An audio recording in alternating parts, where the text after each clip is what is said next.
Hey everyone! So today I'm going to show you guys how to do a really quick and easy smoky eye. It's like the easiest smoky eye you could ever possibly do in your entire life. I discovered it last night while I was like collecting my makeup and like reorganizing it and kind of like discovering things that I haven't touched in a long time. And I thought I would share it with you guys. I will make the screen like clicky so you can like link right to the tutorial and skip all the talking that I'm going to do because I have a lot of talking to do. So if you skip to the tutorial, bye-bye. Okay, so what I'm gonna do is I'm gonna start putting the products that I'm wearing on my face in my blog, like on my blog. So I'll link to my blog in the description box below. Because, for example, today I'm wearing a foundation that I've never really worn in a video, and I know that like when I wear something new, people always want to know like, what do you think about it? And how does it feel? And does it last all day? And I do have opinions on all these things. And so I've begun like writing them because it just kind of pours out of me. Like if I'm wearing a new foundation, I don't like it. I'm like, oh, I hate this. And it's gross. And I don't recommend it. And like I said, I've been doing that, trying to do that. What am I trying to say? I don't know. But it kind of looks like the alphabet is thrown up in my description box, and just for the sake of like decluttering and organization, it's easier if I put it on my blog, and then I can just write as much as I want and you guys can go over there for information overload. So that's something different I'm going to do. It's not going to be every video if I'm wearing something that I've talked about before, what have you, and I'll just leave it all in the description box below. But more likely than not, I will link to my blog, and then you can read what I'm wearing and my opinion on it, because I know you guys ask, because I ask other people when they write new things in the description box. Like, I want to know, how does it compare to your holy grail? Da-da-da, whatever, you know? What else? I used to say this in the beginning of all my tutorials, like when I first started doing videos. I used to say, it's important to learn the technique, blah, blah, blah, like a parrot. But I've stopped saying it for the sake of not annoying you guys, especially those of you who have been with me since like day one. I wonder if any of you guys are still around. That would be cool to know. But I'm gotten to the point where I have to say it again.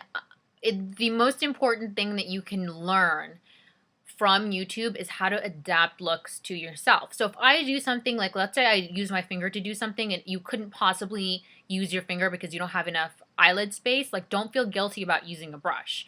I'm just doing it in the simplest way that I can do it to show people the world of possibility in makeup, you know? So if you have more eye space than I do, then learn to adapt what I do to your own looks. To, you know, I always exaggerate like almond eyes and I bring everything out. If you already have almond shaped eyes and you want your eyes to look larger, so make them look more round. Don't like, this is not like, I mean, in a sense it is. It's kind of like coloring in the lines, coloring book, but in the same breath, makeup is creative, and think about things like critically, like, okay, she did this and this isn't going to work for me, therefore what can I do? And that, hence the learn the technique, or, you know, learn something and learn. I've said the word 3 times now, but it is about adaptability. I guess that's a message that I was saying. Oh, the same thing applies for the products that I use. I will try to make suggestions for things that, like if I, like today I use like 2 pretty expensive things, and I will make suggestions in my blog about what you can substitute. But in the same breath, you guys can think about like, okay, what do I have in my collection and what can I use? You don't even have to use the suggestions that I make or the actual products that I use. You can critically think about something that works for you. And you know what really helps is if you write it in the comments section below. I keep wanting to say below like Ray William Johnson. It's annoying. But other people will see it and other people will borrow your ideas. And that's the best. Like, I am not a tyrant here who's like, I'm not here to be like, this is the only way, this is my way, and this is what you should be doing. It's a lot more fun when it becomes interactive and you guys start talking to each other in my comments section and you guys start helping each other. Nothing melts my heart more. But honestly, when you offer a piece of advice, you're not just like giving it to me. Other people are reading it and other people are putting it to use. Okay? About this look, I don't know that I want to waste your time like talking about the products. You'll see the products. You will read about the products on my blog. Of course, you can always ask me questions. It's easier to ask questions in the YouTube comments though, because I can reply directly to you. Blogger just has a bad system for that. I can't reply directly to you. thumbs down on that, but what can you do? I mean, I am using products you guys have never seen me use before. But like I said, you can look for my opinion on those products on my blog. And I believe that that's it. I think that this foundation makes me look really pale. I don't know. It's the light. And I know what it is. I know exactly what it is. If you want to know why I look so pale, read my blog and you'll find out. But anyway, keep watching if you want to see the tutorial for how to do this look. I failed you guys. I tried, not that hard, to record this video during the day so that I could take pictures, but honestly, I don't know what it is. I don't come to life till the sun goes down.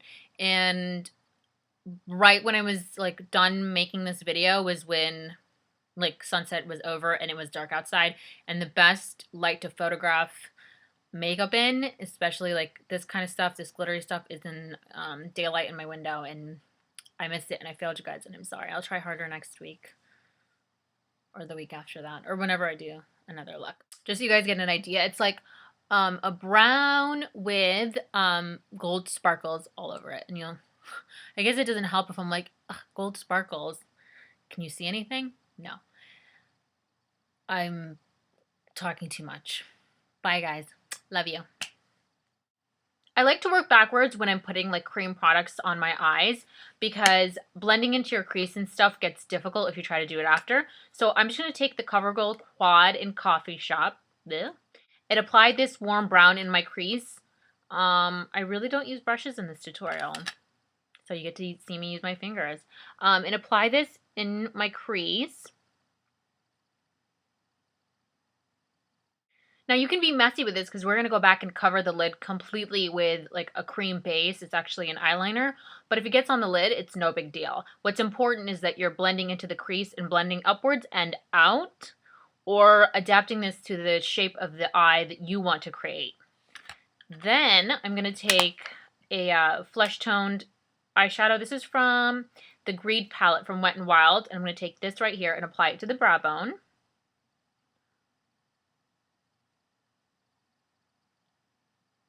And I have a couple more steps and I'm almost done. So for the actual like smoky part of my eye, I'm using MAC's Dip Down Fluid Line, and I'm going to apply it all over my eye. You can substitute NYX Jumbo Pencil in brown, or it's called dark brown, I believe.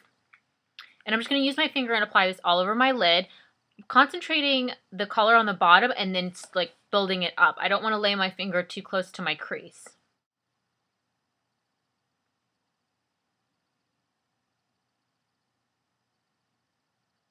I can't really stop and talk for a long time, but now that it's on my lid, I just want to work it up into the crease, but not really over it, and I got to work quickly because it's going to dry.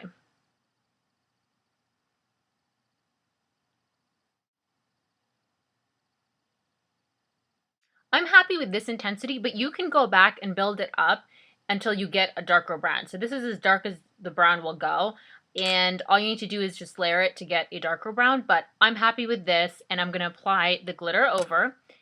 This is one of Shiseido's Hydro Powder eyeshadows, and it's not really powder at all. It's actually more of a cream, and it's gold. This is in H1 Gold Lights. I also have the white lights, and you can see with like a little tiny swipe, it's like glitter, but in a cream form, so it's not very pigmented. And all I'm going to do is just tap this right over the brown and a little bit into the crease.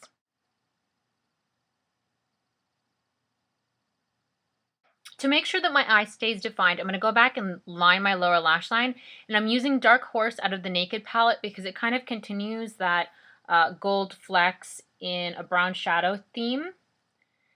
But you can line with just a cool brown that you have, or you can even do black if you want it to be really, really intense. I'm using an angle brush from Michaels.